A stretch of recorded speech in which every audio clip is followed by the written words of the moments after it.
Hello everyone, it's me again, Tarsher. So today I'm cooking my own food, just a fish. So I have here the red snapper, kaya ganun yung hitsura niya dahil I already wash it with the vinegar. So meron akong isang buo, pero fillet na siya. Mas maganda yung fillet. So ikat lang natin siya. Kasi pagkain ko lang naman ito. It's only my food. My family doesn't eat fish. So, kay Tarsher to lahat. Tapos, anak lang. Sa'yo na kayo kung pagkaon. Pagkaon ko na to ng my food for 3 days. So, paksiw, pero yung paksiw ko, inununan sa Bisaya. Pero sa ako may iba yung ano ko. Iba yung paksiw ko kasi iba yung gulay ang gamit ko. So, una muna ay bawang, ahos. And as I said, this is my version. So, maraming bawang, mas masarap. And then, ang dami ng bawang. If you can see it. Tapos, luya. So, ganito lang yung slice ng luya ko. So, nasa sa inyo yun. Kasi ako, kinakain ko rin yung luya. Kaunon po na ko ang luya para lami. Diba? So, i-slice ko lang ng maliliit. Ganyan. Hindi makakilos ng mabilis si Tarsher dahil nga mahaba yung nails. Sa kaartihan ni Tarsher. So, ganyan lang siya.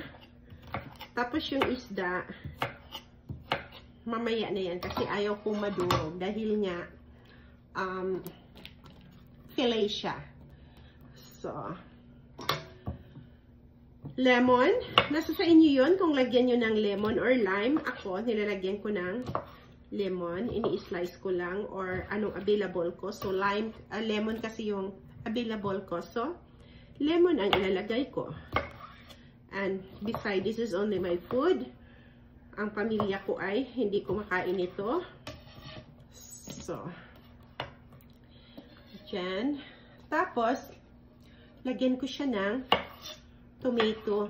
Dahil ang dami kong tomato na malapit na siyang masira. Para hindi masayang, nilalagay ko. Ako kasi pag nagluto ako sa pagkain ko, kung anong available sa refrigerator ko or sa kusina ko, niluluto ko siya. Iluto na ko para dili sayang. Mahal pa naman yung ng tomato karon. Mahal ngayon. So, yan lang siya. And then, ilagay ko yung ang gamit ko ay itong buong black pepper. So, nasa sa inyo yun kung gusto niya ng hindi buo. So, lagyan natin ng ganyan lang siya. Dagdagan para mas masarap. Tapos, nilagyan ko ng bay leaves, yung laurel. So, as I said, nasa sa inyo lang din yon kung lagyan nyo ng laurel. Ako, para mas maano yung lasa. At tapos, ang gamit ko ay yung pink na salt. Yung Himalayan salt, yung malaki ang salt na gamit ko. So, dyan siya. And then, itong pang seafood na spices. At saka, as I said, this is my version. Tapos, dato puti yung gamit ko. Konting dato puti. Tapos, olive oil. Yung iba, pag nagluto nito, yung huli na yung olive oil. Ako, yan na. So, now, as I said, iba yung version ko, lalagyan natin ng bok choy. Okay, ito yung lalagay kong bok choy muna. And then, lagyan ko ng may frozen vegetable ako. So, lagyan ko ng cauliflower, carrots, broccoli, kung ano-ano lang. Para hindi na ako mag-kanin. Trying hard. Si Tarsher na papayat. Mas masarap pag maraming gulay, di ba? So, yan lang siya. And then, ilalagay na natin yung isda. Ganyan lang siya. I-file natin ng maigi dyan. Okay. Tapos, kailangan ko nang ilagay itong sa ibabaw.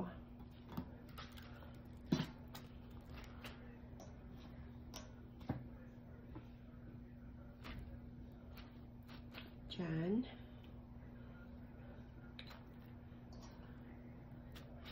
Tapos ay tutubusin ko na yung frozen na vegetable ko para maubos na siya. Yan. Oops.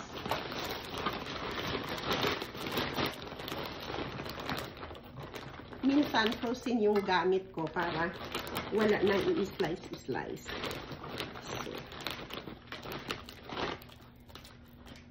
yan. Tapos I think kailangan natin ng dagdagan ng spices para talaga siya ay masarap. Tapos, dagdagan natin ng asin pa. Konti. Para may lasa siya. Yan. And then, tapos, lagyan natin ng tubig. Konti lang tubig, mga 1/3 cup ng tubig. Kasi magtutubig naman yan. So,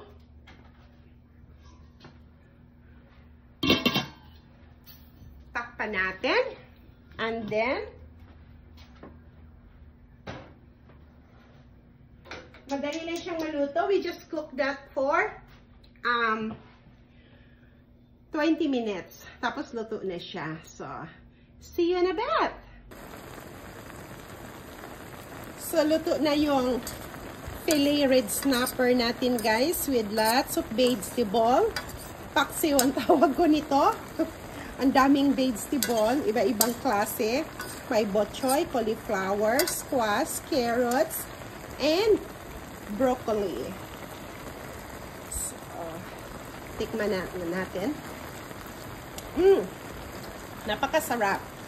Thank you so much for watching. See you in our next video. Bye for now.